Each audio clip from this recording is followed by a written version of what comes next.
Okay, it's the evening. I'm really occluded here.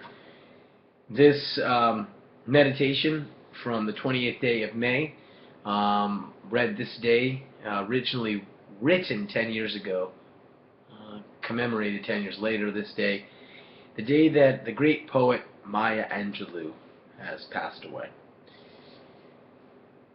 To begin with, we situate our rereading of this passage. This is, let me give some context. The meditation from yesterday concluded with the famous passage from the Phaedo, where Socrates is recalling his writing of poetic lyrics. To begin with, we situate our rereading of this passage that we've read before as a way of understanding the preparatory work of the sage. How does the sage prepare herself to guide others through the mysterious and enchanted region, to bear the beckoning of being's gift? When asking this question, we are preparing and presupposing the existence of an a priori modality that is something akin to the estrangement produced from the reception of evocative speech. To be capable of learning, as we have been emphasizing, is to be capable of receiving. We have called this capacity to receive painstaking hearing. Thus, to be capable of learning is to be ready and willing to engage in the labor of painstaking listening. Our question then has to do with the modality that prepares one for the labor of hearing, that keeps one in the proper condition to receive the saying of the other as evocative in its authentic strangeness and alterity. We are looking for the kind of conditioning that is akin to the exercises practiced by the Olympian in preparation for the event they will perform. To ask, how does the sage prepare herself, is to ask, what kind of conditioning exercise does the sage practice that keeps her ready and willing to receive the gathering directive of being, and thereby to convey the beckoning of language?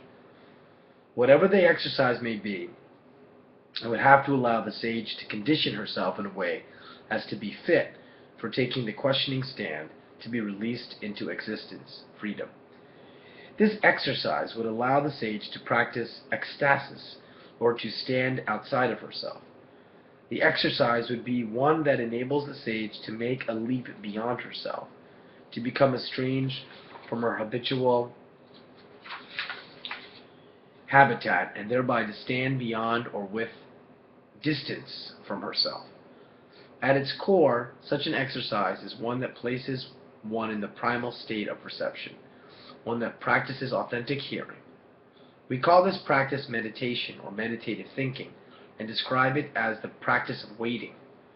We identified this practice as a waiting in order to make the necessary link between the conditioning that this practice represents and the steadfast openness that emerges as its outcome. To practice waiting is to prepare for the rigor of steadfast openness.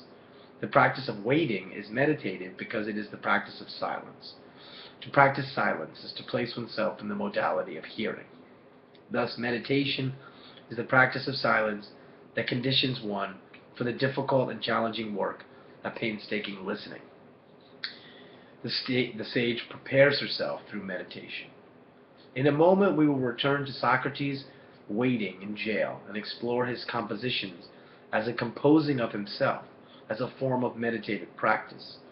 As we will see, his compositions must be understood within the ancient context where the writing of songs is an expression of divine inspiration.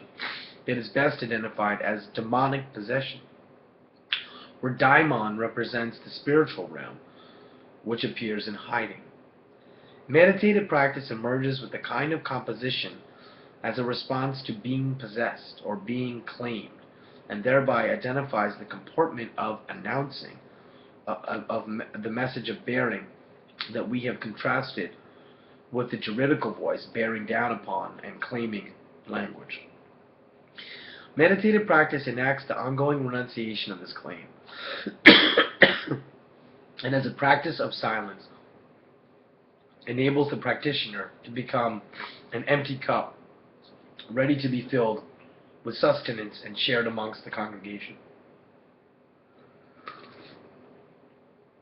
This practice conditions one to sustain the comportment of emptiness or openness, and thereby to be placed in a state of pathema, to be acted upon by the other, by the gathering directive of being. The result of this pathema is the poetic composition that produces the very sustenance, the fruits she will bear and share, the harvest that is the evocative sayings she will offer as wisdom poetry.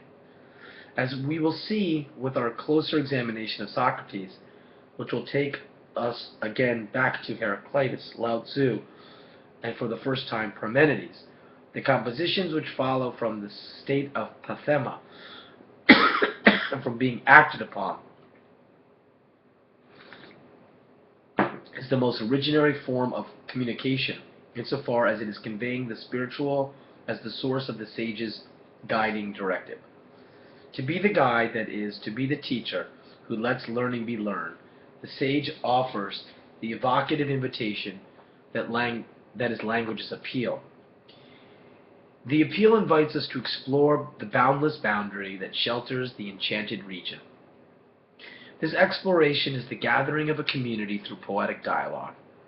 To be a guide through this open region is to gather together a many, ta panta, in a unity, hen, of this most original form of communication that we call communion.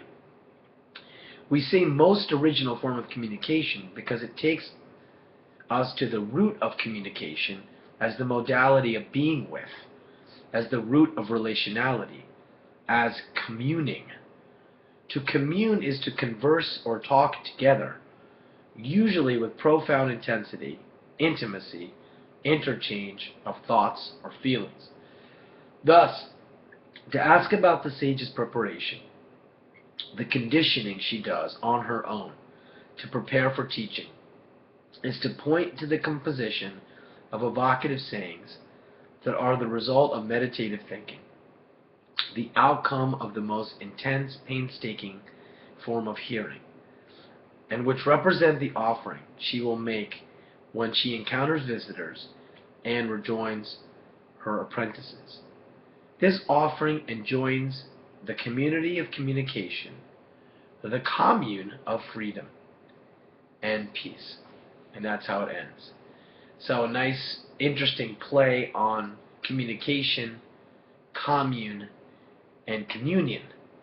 And the play is set up by referring to the sage as the one who, in taking up the modality of painstaking listening, is like an empty cup. So this is going to set forward a metaphor that's going to move throughout.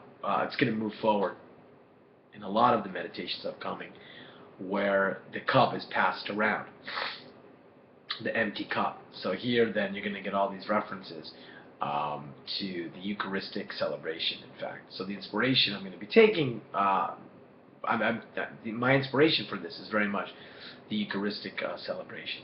So today I'm quite inspired and feel not the least bit self-conscious about this writing because of the great soul that was, soul singer, blues singer that was Maya Angelou. I feel as if this commemoration is in some way a eulogy for her great spirit that has risen and moved on this date.